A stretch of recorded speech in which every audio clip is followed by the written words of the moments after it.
فلسطین مسلمانوں کی سرزمین ہے، الادریس نے کہا۔ وہاں سے صلیبیوں کو نکالنا ضروری ہے۔ وہاں مسلمان کیڑے مکوڑوں کی سی زندگی بسر کر رہے ہیں۔ وہاں مسلمان مستورات کی عزت محفوظ نہیں، مسجدیں استبل بن گئی ہیں۔ یہ سب بہتان ہے، ایک نے کہا۔ کیا آپ نے اپنی آنکھوں سے دیکھا ہے کہ صلیبی مسلمانوں پر ظلم و تشدد کر رہے ہیں؟ سلیم الادریس نے کہا، میں ایک کھلی حقیقت بیان کر رہا ہوں۔ دوسرے نے کہا، ہم سے حقیقت چھپائی جا رہی ہے۔ صلاح الدین ایوبی قابل قدر شخصیت ہے، لیکن آپس میں سچ بات کرنے سے ہمیں ڈرنا نہیں چاہیے۔ ایوبی کو ملک گیری کی ہوس چین سے بیٹھنے نہیں دے رہی۔ وہ ایوبی خاندان کو شاہی خاندان بنانا چاہتا ہے۔ صلیبیوں کی فوج ایک طوفان ہے، ہم اس کا مقابلہ نہیں کر سکتے۔ اگر صلیبی ہمارے دشمن ہوتے تو وہ فلسطین کی بجائے مصر پر قبضہ کرتے۔ ان کے پاس اتنی زیادہ فوج ہے کہ ہماری اس چھوٹی سی فوج کو اب تک کچل چکے ہوتے۔ وہ ہمارے نہیں، سلطان صلاح الدین ایوبی کے دشمن ہے۔ الادریس نے کہا، آپ کی باتیں میرے لیے ناقابل برداشت ہے۔ بہتر ہے کہ ہم جس مقصد کے لیے اکٹھے ہوئے ہیں اس کے متعلق بات کریں۔ ایک نے کہا، یہ باتیں میرے لیے بھی ناقابل برداشت ہے، لیکن ایک آدمی کے خواہشات پر ہمیں پوری قوم کے مفاد کو قربان نہیں کرنا چاہیے۔ آپ دونوں محاذوں کے لیے رسد کی بات کرنا چاہتے ہیں۔ رسد کی حالت آپ نے دیکھ لی ہے کہ نہیں مل رہی۔ سوڈان کا محاذ ٹوٹ رہا ہے۔ میں نے یہ سوچا ہے کہ ہم اس محاذ کے رسد روک لیں۔ اس سے یہ فائدہ ہوگا کہ تقی الدین پیچھے ہٹ آئے گا اور فوج مرنے سے بچ جائے گی۔ یہ بھی ہو سکتا ہے کہ ہم رسد نہ بھیجیں تو تقی الدین مجبوری کے عالم میں گھیرے میں آ جائے۔ الادریس نے کہا، ایسا بھی ہو سکتا ہے کہ ہماری فوج دشمن کے آگے ہتھیار ڈال دے ہتھیار۔ اس نے کہا، ہم شکست کا الزام فوج کے سر تھوپ رہے ہیں۔ سلیم الادریس نے پوچھا، آپ کیا سوچ کر یہ بات کر رہے ہیں؟ اس نے جواب دیا، میری سوچ بڑی صاف ہے۔ صلاح الدین ایوبی ہم پر فوجی حکومت ٹھوسنا چاہتا ہے۔ وہ صلیبیوں سے مسلسل محاذ آرائی کر کے قوم کو بتانا چاہتا ہے کہ سلامتی کی زمین صرف فوج ہے اور قوم کی قسمت فوج کے ہاتھ میں ہے۔ اگر ایوبی امن کو پسند ہوتا تو صلیبیوں اور سوڈانیوں کے ساتھ جنگ نہ کرنے اور صلح جوئی سے رہنے کا معاہدہ کر لیتا۔ الادریس سرپٹا اٹھا۔ وہ سلطان ایوبی کے خلاف اور صلیبیوں کی حمایت میں کوئی بات سننا نہیں چاہتا تھا۔ اجلاس میں گرمی ہو گئی۔ کمیٹی کے باقی ممبر اسے بات بھی کرنے نہیں دے رہے تھے۔ اس نے آخر تنگ آ کر کہا، میں اجلاس برخاست کرتا ہوں۔ کل ہی میں آپ کی رائے اور تجاویز قلم بند کر کے محاذ پر امیر مصر کو بھیج دوں گا۔ وہ غصے میں اٹھ کھڑا ہوا۔ ایک ممبر وہاں سے چلا گیا۔ دوسرا، جس کا نام ارسلان تھا، الادریس کے ساتھ رہا۔ ارسلان کا شراج نسب سوڈانیوں سے ملتا تھا۔ اس نے الادریس سے کہا، آپ شخصیت پرست اور جذباتی مسلمان ہیں۔ میں نے حقیقت بیان کی اور آپ ناراض ہو گئے۔ میں آپ کو مشورہ دیتا ہوں کہ میرے خلاف صلاح الدین ایوبی کو کچھ نہ لکھنا، آپ کے لیے اچھا نہ ہوگا۔ اس کے لہجے میں چیلنج اور دھمکی تھی۔ الادریس نے اس کی طرف سوالیہ نگاہوں سے دیکھا تو ارسلان نے کہا، اگر آپ پسند فرمائیں تو میں آپ کے ساتھ علیحدگی میں باتیں کروں گا۔ الادریس نے کہا، یہی کر لو۔ ارسلان نے کہا، میرے گھر چلو، کھانا میرے ساتھ کھائیں، مگر یہ خیال رکھے کہ یہ ملاقات ایک راز ہوگی۔ الادریس اس کے ساتھ اس کے گھر چلا گیا۔ اندر گیا تو اسے یوں لگا جیسے بادشاہ کے محل میں آ گیا ہو۔ ارسلان اتنی زیادہ اونچی حیثیت کا حاکم نہ تھا۔ دونوں کمرے میں بیٹھے ہی تھے کہ ایک خوبصورت لڑکی نہایت خوبصورت سراہی اور چاندی کے 2 پیالے چاندی کے 2 گول تھال میں رکھے ہوئے اندر آئی اور ان کے آگے رکھ دیا۔ الادریس نے بو سے جان لیا کہ یہ شراب ہے۔ اس نے پوچھا، ارسلان، تم مسلمان ہو اور شراب پیتے ہو؟ ارسلان مسکرایا اور بولا، ایک گھونٹ پی لے، آپ حقیقت سمجھ جائیں گے جو میں آپ کو سمجھانا چاہتا ہوں۔ 2 سوڈانی حبشی اندر آئے۔ ان کے ہاتھوں میں چمکتی ہوئی تشتریوں میں کھانا تھا۔ کھانا لگ چکا تو الادریس حیرت سے ارسلان کو دیکھنے لگا۔ ارسلان نے کہا، حیران نہ ہو محترم الادریس، یہ شان و شوکت آپ کو بھی مل سکتی ہے۔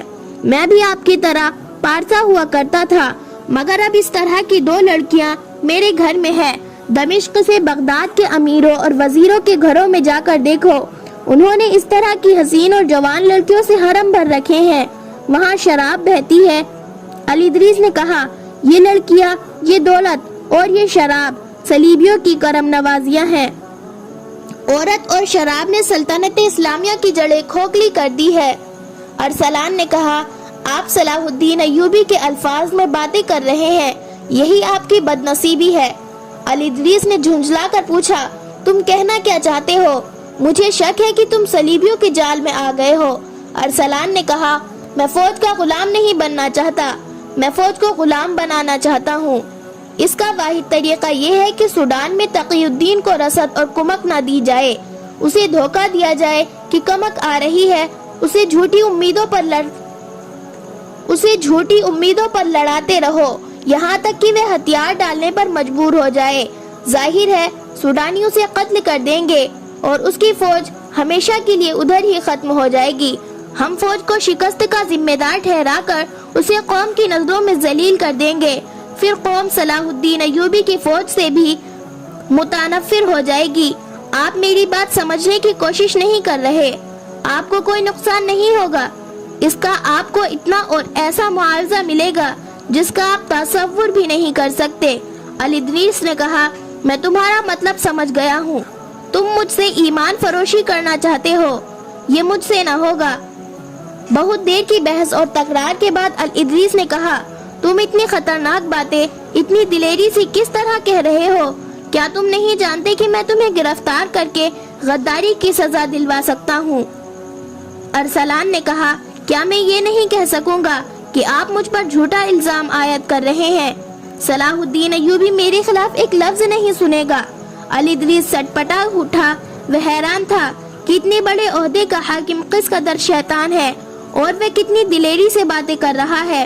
دراصل علی ادریس خود مرد مومن تھا، وہ سمجھ ہی نہیں سکتا تھا کہ ایمان کو نیلام کر دینے والے ذلت کی کن پستیوں تک پہنچ جاتے ہیں۔ اس کے پاس ارسلان کو پابند کرنے اور راہ راست پر لانے کا ایک ہی ذریعہ تھا، وہ ارسلان کے عہدے سے زیادہ بڑے عہدے کا حاکم تھا۔ اس نے ارسلان سے کہا، میں جان گیا ہوں کہ تم کیا کہنا چاہتے ہو اور تم کیا کہہ رہے ہو۔ تم جس جرم کے مرتکب ہو رہے ہو اس کی سزائے موت ہے۔ میں تمہیں یہ رعایت دیتا ہوں کہ 7 روز کے اندر اپنا رویہ درست کر لو اور دشمن سے تعلقات توڑ کر مجھے یقین دلا دو کہ تم خلافت بغداد اور اپنے قوم کے وفادار ہو۔ میں تمہیں رسد کی ذمہ داری سے شبک دوش کر دوں گا، یہ انتظام ہم خود کر لیں گے۔ اگر مجھے ضرورت محسوس ہوئی تو میں تمہیں اس محل میں جو تمہیں صلیبیوں نے بنا کر دیا ہے نظر بند کر دوں گا۔ 7 دن بڑی لمبی رعایت ہے، کہیں ایسا نہ ہو کہ 8ویں روز تمہیں جلاد یہاں سے نکلے۔ ادریس اٹھ کھڑا ہوا، اس نے دیکھا کہ ارسلان مسکرا رہا تھا۔ ارسلان نے کہا، محترم علی ادریس، آپ کے 2 بیٹے ہیں، 2 جوان ہیں۔ علی ادریس نے کہا اور پوچھا، ہاں کیا ہے میرے بیٹوں کو؟ نے کہا، کچھ نہیں، میں آپ کو یاد دلا رہا ہوں کہ آپ کے 2 جوان بیٹے ہیں اور یہی آپ کی کل اولاد ہے۔ علی ادریس اس اشارے کو سمجھ نہیں سکا۔ اس نے کہا، شراب نے تمہارا دماغ خراب کر دیا ہے، اور وہ باہر نکل گیا۔ ارسلان کے گھر سے نکل کر علی ادریس علی بن سفیان کے گھر چلا گیا اور اسے ارسلان کی باتیں سنائی۔ علی بن سفیان نے اسے بتایا کہ ارسلان اس کی مشتبہ فہرست میں ہے، لیکن اس کے خلاف کوئی ثبوت نہیں مل رہا، تاہم وہ جاسوسوں کی نظر میں ہے۔ علی ادریس بہت پریشان تھا اور حیران بھی کہ ارسلان اتنی دلیری سے غداری کا مرتکب ہو رہا ہے۔ علی بن سفیان نے اسے بتایا کہ وہ اکیلا نہیں، غداری منظم طریقے سے ہو رہی ہے، اس کے جراثیم فوج میں بھی پھیلا دیے ہیں۔ اس وقت سب سے بڑا مسئلہ سوڈان کے محاذ کے لیے رسد کا ہے۔ علی ادریس نے اسے بتا دیا کہ اس نے ارسلان کو اس ذمہ داری سے شوبک دوش کر دیا ہے اور رسد کا انتظام اب خود کرنا ہے۔ علی بن سفیان نے اسے بتایا کہ ایک سازش کے تحت دیہات میں اناج اور بکرے وغیرہ سرحد سے باہر بھجوائے جا رہے ہیں۔ منڈی میں غلے اور دیگر سامان خوردنوش کا مصنوعی پیدا کر دیا ہے۔ اس نے بتایا کہ اس نے اپنے جاسوسوں اور مخبروں کو یہ پیغام دے رکھا ہے کہ رات ادھر ادھر گھومتے رہا کرے، جہاں کہیں انہیں اناج کی ایک بوری بھی جاتی نظر آئے پکڑ لے۔ طویل بات چیت کے بعد انہوں نے رسد کے انتظام کا کوئی طریقہ سوچ لیا۔ سلیم الادریس اس قومی مہم اور اپنے فرائض میں اس قدر مگن تھا کہ اس کے ذہن سے ارسلان کا ارشاد نکل گیا کہ تمہارے 2 جوان بیٹے ہیں اور یہی تمہاری کل اولاد ہے۔ الادریس کو اپنے بیٹوں کے کردار پر پورا بھروسہ تھا، مگر جوانی اندھی ہوتی ہے۔ قاہرہ میں سلطان ایوبی کی غیر حاضری میں بدکاری کی ایک لہر آئی تھی جس نے نوجوان ذہن کو لپیٹنا شروع کر دیا تھا۔ 2-3 سال پہلے بھی ایسی ہی لہر تھی جس پر جلدی ہی قابو پا لیا گیا تھا۔ اب یہ لہر زمین کے نیچے سے آئی اور کام کر گئی۔ یہ مختلف کھیل تماشوں کی صورت میں آئی جن میں شعبدہ بازی اور کھیلوں کی صورت میں جوا بازی شامل تھی۔ یہ لوگ خیموں اور شامیانہ تان پر تماشا دکھاتے تھے جس میں کچھ بھی قابل اعتراض نہیں تھا، مگر شامیانہ کے اندر کے خفیہ خیمے تھے جہاں اکیلے نوجوان کو اشارے سے بلایا جاتا تھا، ان سے پیسے لے کر لڑکیوں پر بنی ہوئی دستی تصویریں دکھائی جاتی تھی۔ یہ عریاں اور بے حد فحش تصویریں تھی جو مصوروں نے بڑی محنت سے بنائی تھی۔ تصویریں دکھانے کا کام لڑکیاں کرتی تھی جن کی مسکراہٹ اور انداز دعوت گناہ ہوتی تھی، وہیں نوجوانوں کو تھوڑی حشیش پلائی جاتی تھی۔ یہ شرمناک اور خطرناک سلسلہ زمین کے اوپر چل رہا تھا، مگر اسے پکڑ کوئی نہیں سکتا تھا۔ وجہ یہ تھی کہ جو کوئی یہ تصویریں دیکھ کر یا حشیش کا ذائقہ چکھ کر آتا تھا وہ گناہ کو چھپائے رکھتا تھا۔ اس گناہ میں لذت ایسی تھی کہ جانے والے بار بار جاتے تھے۔ وہ اس لیے بھی باہر کسی سے ذکر نہیں کرتے تھے کہ حکومت تک بات پہنچ گئی تو انہیں اس نشے اور لذت سے محروم کر دیا جائے گا۔ اس لذت پرستی کا شکار نوجوان اور فوجی ہو رہے تھے۔ ان کے لیے درپردہ قہبہ خانے بھی کھول دیے گئے۔ کردار کشی کی یہ مہم کس قدر کامیاب تھی، اس کا جواب کرک کے قلعے میں صلیبیوں کی انٹیلیجنس اور نفسیاتی جنگ کا ماہر جرمن نژاد ہرمن اپنے حکمراں کو ان الفاظ میں دے رہا تھا۔ اسپین کے مصوروں نے یہ جو تصویریں بنائی ہیں یہ لوہے کے بنے ہوئے مردوں کو بھی مٹی کے بت بنا سکتی ہے۔ اس نے ایک مرد اور ایک عورت کی فحش تصویر حاضرین کو دکھائی۔ یہ بڑے سائز کی تصویر تھی جو برش سے دلکش رنگوں میں بنائی گئی تھی۔ صلیبی حکمرانوں نے تصویر دیکھ کر ایک دوسرے کے ساتھ ننگے مذاق شروع کر دیے۔ ہرمن نے کہا، میں نے ایسی بے شمار تصویریں بنوا کر مصر کے بڑے بڑے شہروں میں ان کی خفیہ نمائش کا انتظام کر دیا ہے، وہاں سے ہماری کامیابی کی اطلاعیں آ رہی ہیں۔ میں نے قاہرہ کے نوجوان نسل میں حیوانی جذبہ بھڑکا دیا ہے۔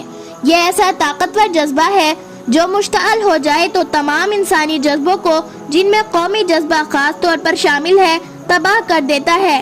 ان تصویروں نے مصر میں مقیم مسلمان فوج کو ذہنی اور اخلاقی لحاظ سے بیکار کرنا شروع کر دیا ہے۔ ان تصویروں کی لذت نشہ بھی مانگتی ہے، اس کا انتظام بھی کر دیا ہے۔ میرے تخریب کاروں اور جاسوسوں کے گروہ نے صحرائی لڑکیوں کی پوری فوج قاہرہ اور دوسرے قصبوں میں داخل کر دی ہے۔ یہ لڑکیاں دیمک کی طرح صلاح الدین ایوبی کی قوم اور فوج کو کھا رہی ہے۔ وہ وجوہات کچھ اور تھی جب میری مہم قاہرہ میں پکڑی گئی تھی۔ اب میں نے کچھ اور طریقے آزمائے ہیں جو کامیاب ہو رہے ہیں۔ اب وہاں کے مسلمان خود میری مہم کی حفاظت کریں گے اور اسے تقویت دیں گے۔ وہ اس ذہنی عیاشی کے عادی ہو گئے ہیں۔ تھوڑے ہی عرصے بعد میں ان کے ذہنوں میں ان کی اپنی ہی قوم اور اپنے ہی ملک کے خلاف زہر بھرنا شروع کر دوں گا۔ حاضرین میں سے کسی نے کہا، صلاح الدین ایوبی بہت ہوشیار آدمی ہے، وہ جیوں ہی مصر پہنچا تمہاری اس مہم کو جڑ سے اکھاڑ دے گا۔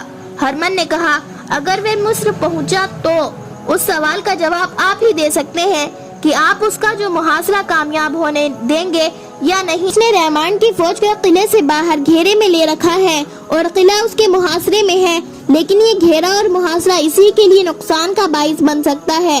آپ یہاں فیصلہ کن جنگ نہ لڑے، ایوبی کو محاصرہ کیے رکھنے دے تاکہ وہ یہی پابند رہے اور مصر نہ جا سکے۔ سوڈان میں ہمارے کمانڈروں نے تقی الدین کی فوج کو نہایت کامیابی سے بکھیر دیا ہے۔ وہ اب نہ لڑ سکتا ہے نہ وہاں سے نکل سکتا ہے۔ مصر کی منڈیوں کا اور وہاں کی کھیتیوں کا غلہ میں نے غائب کر دیا ہے۔ آپ کی دی ہوئی دولت آپ کو پورا صلہ دے رہی ہے۔ ایوبی کا ایک وفادار حاکم ارسلان دراصل آپ کا وفادار ہے۔ وہ ہمارے ساتھ پورا تعاون کر رہا ہے، اس کے کچھ اور ساتھی بھی ہمارے ساتھ ہے۔ فلپ آگسٹس نے کہا، ارسلان کو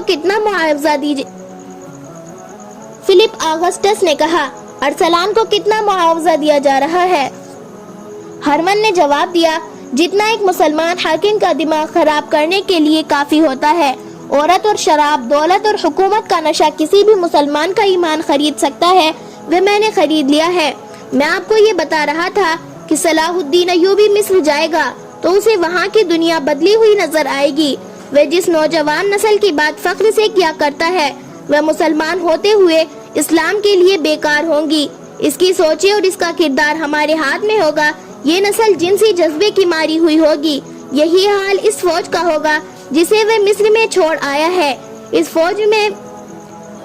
فوج میں میرے تخریب کاروں نے اتنی زیادہ بے اطمینانی پھیلا دی ہے کہ وہ بغاوت سے بھی گریز نہیں کریں گے۔ میں آج یہ دعویٰ وثوق سے کر سکتا ہوں، آپ سے پہلے میں اپنا محاذ ختم کر چکا ہوں گا۔ دشمن کے کردار اور اخلاق کو تباہ کر دینے سے فوجوں کے حملوں کی ضرورت باقی نہیں رہتی۔ ہرمن کی اس حوصلہ افزا رپورٹ پر صلیبی حکمراں بہت خوش ہوئے۔ فلپ آگسٹس نے وہی عزم دہرایا جس کا اظہار وہ کئی بار کر چکا تھا۔ اس نے کہا، ہماری لڑائی صلاح الدین ایوبی سے نہیں، اسلام سے ہے۔ ایوبی بھی مر جائے گا، ہم مر جائیں گے، لیکن ہمارا جذبہ اور عزم زندہ رہنا چاہیے تاکہ اسلام بھی مر جائے اور دنیا پر صلیب کی حکمرانی ہو۔ اس کے لیے یہ ضروری تھا کہ ایسا محاذ کھولا جائے جہاں سے مسلمانوں کے نظریات اور کردار پر حملہ کیا جائے۔ میں ہرمن کو خراج تحسین پیش کرتا ہوں کہ اس نے محاذ نہ صرف کھول دیا ہے بلکہ حملہ کر کے ایک حد تک کامیابی بھی حاصل کر لی ہے۔ سلیم الادریس کے بھی 2 بیٹے جوان تھے، ایک کی عمر 17 سال تھی اور دوسرے کی 21 سال تھی۔ کہا نہیں جا سکتا کہ وہ بھی لذت پرستی کے اس طوفان کی لپیٹ میں آ گئے تھے یا نہیں جو صلیبی تخریب کار قاہرہ میں لائے تھے۔ البتہ یہ ثبوت بعد میں ملا کہ بڑے بیٹے کے درپردہ تعلقات ایک جوان اور خوبصورت لڑکی کے ساتھ تھے۔ یہ لڑکی اپنے آپ کو مسلمان ظاہر کرتی تھی اور بے پردہ رہتی تھی، کسی بڑے خاندان کی لڑکی تھی۔ ان کی ملاقات خفیہ ہوئی تھی۔ جس روز ارسلان نے الادریس سے کہا تھا کہ تمہارے 2 بیٹے جوان ہیں، اس سے اگلے روز اس لڑکی نے الادریس کے بڑے بیٹے سے کہا کہ ایک نوجوان اسے بہت پریشان کرتا ہے، وہ جدھر بھی جاتی ہے اس کا پیچھا کرتا ہے اور اسے اغوا کی دھمکیاں بھی دیتا ہے۔ اس بڑے بیٹے نے لڑکی سے پوچھا کہ نوجوان کون ہے، تو لڑکی نے نہ بتایا۔ بات گول کر گئی، کہنے لگی کہ اس نے زیادہ پریشان کیا تو اسے بتا دے گی۔ بات کے انکشافات سے پتہ چلا کہ اسے کوئی نوجوان پریشان نہیں کرتا تھا، وہ خود نوجوانوں کو پریشان اور خراب کرتی پھرتی رہتی تھی۔ شام بڑے بیٹے سے یہ شکایت کی۔ اس اگلے ہی روز اس نے الادریس کے چھوٹے بیٹے کو، جس کی عمر 17 سال تھی، اپنے جال میں پھانس لیا اور ایسی واہلانہ اور بےتابانہ محبت کا اظہار زبانی اور عملی طور کیا کہ لڑکا اپنے آپ کو اس کے حوالے کر بیٹھا۔ 2 درپردہ ملاقاتوں کے بعد اس نے اسے بھی بتا دیا کہ ایک نوجوان اسے بہت پریشان کرتا ہے اور اسے اغوا کی دھمکیاں دیتا ہے۔ لڑکی کا خون جوش میں آ گیا۔ اس نے پوچھا کہ وہ کون ہے، تو لڑکی نے کہا کہ اگر اس نے زیادہ پریشان کیا تو بتا دوں گی۔ اسی شام وہ اس لڑکی کے بڑے بھائی سے ملی اور اسے کہا کہ وہ نوجوان مجھے زیادہ پریشان کرنے لگا ہے، وہ تمہارے متعلق کہتا ہے کہ اسے میں ایسے طریقے سے قتل کراؤں گا کہ کسی کو پتہ ہی نہیں چل سکے گا۔ لڑکی نے کہا، تم خنجر اپنے پاس رکھا کرو۔ دوسری شام کی ملاقات میں اس نے چھوٹے بھائی کو اسی طرح مشتعل کیا اور اسے کہا کہ وہ خنجر اپنے پاس رکھا کرے۔ چنانچہ دونوں بھائی اس حقیقت سے بے خبر کہ وہ ایک ہی لڑکی کے جال میں پھنسے ہوئے ہیں، خنجر اپنے پاس رکھنے لگے۔ لڑکی دونوں سے الگ الگ ملتی رہی۔ صرف 5 دنوں میں لڑکی نے دونوں بھائیوں کو پہلے حیوان پھر درندہ بنا دیا۔ اور شام اس نے بڑے بھائی کو شہر سے ذرا باہر ایک اندھیری جگہ ملنے کو کہا۔ چھوٹے بھائی کو بھی اس نے وہی وقت اور وہی جگہ بتائی اور دونوں سے یہ بھی کہا کہ وہ نوجوان جو مجھے پریشان کیا کرتا ہے آج کہہ گیا ہے کہ شام کو جہاں بھی جاؤ گی مجھے وہاں پاؤ گی، میں تمہارے چاند کو تمہارے سامنے قتل کروں گا۔ لڑکی نے کہا، میں نے اسے کہا ہے کہ اگر تم اتنے دلیر ہو تو شام کو اس جگہ آ جانا، اگر تم نے اسے قتل کر دیا تو میں تمہاری ہو جاؤں گی۔ یہ دونوں بھائی خریز معرکہ لڑنے کے لیے تیار ہو گئے۔ شام کو بڑا بھائی خنجر لیے اس جگہ پہنچ گیا جو اس لڑکی نے بتائی تھی۔ اس نے ایسی استادی کا مظاہرہ کیا کہ جگہ اندھیری کا انتخاب کیا اور یہ بھی خیال رکھا کہ دونوں بھائی لڑکی کے پہنچنے سے پہلے ایک دوسرے کو پہچان نہ لے۔ وہ وہاں پہنچی تو بڑے بھائی کو وہاں موجود پایا۔ اسے بتایا کہ وہ نوجوان میرے پیچھے آ رہا ہے۔ بڑے بھائی نے خنجر نکال لیا۔ فوراً ہی بعد چھوٹا بھائی آ گیا۔ لڑکی نے بڑے بھائی سے کہا کہ وہ آ گیا ہے، لیکن میں نہیں چاہتی کہ خون خرابہ ہو، میں اسے کہتی ہوں کہ وہ چلا جائے۔ یہ کہہ کر وہ چھوٹے بھائی کے پاس گئی اور اسے کہا کہ وہ پہلے سے موجود ہے اور اس کے ہاتھ میں خنجر ہے۔ چھوٹے بھائی کی عقل پر جوانی کا تازہ خون سوار تھا۔ اس نے خنجر نکالا اور اندھیرے میں اپنے بھائی کی طرف دوڑا۔ بڑے بھائی نے حملہ کو اتنی تیزی سے آتے دیکھا تو وہ بھی تیزی سے آگے بڑھا۔ بھائیوں نے ایک دوسرے پر رقابت میں جوش میں بڑے گہرے وار کیے۔ وہ گر کر اٹھے اور ایک دوسرے کو لہو لہان کرتے رہے۔ لڑکی انہیں بھڑکاتی رہی۔ اس کے بعد دوستو، کیا لڑکی اپنے مقصد میں کامیاب ہوئی یا دونوں بھائیوں کو آپس میں مروانے میں کامیاب ہوئی؟ یہ سب آپ کو بتائیں گے ہم اپنے اگلے ایپیسوڈ میں۔ تب تک کے لیے اللہ حافظ۔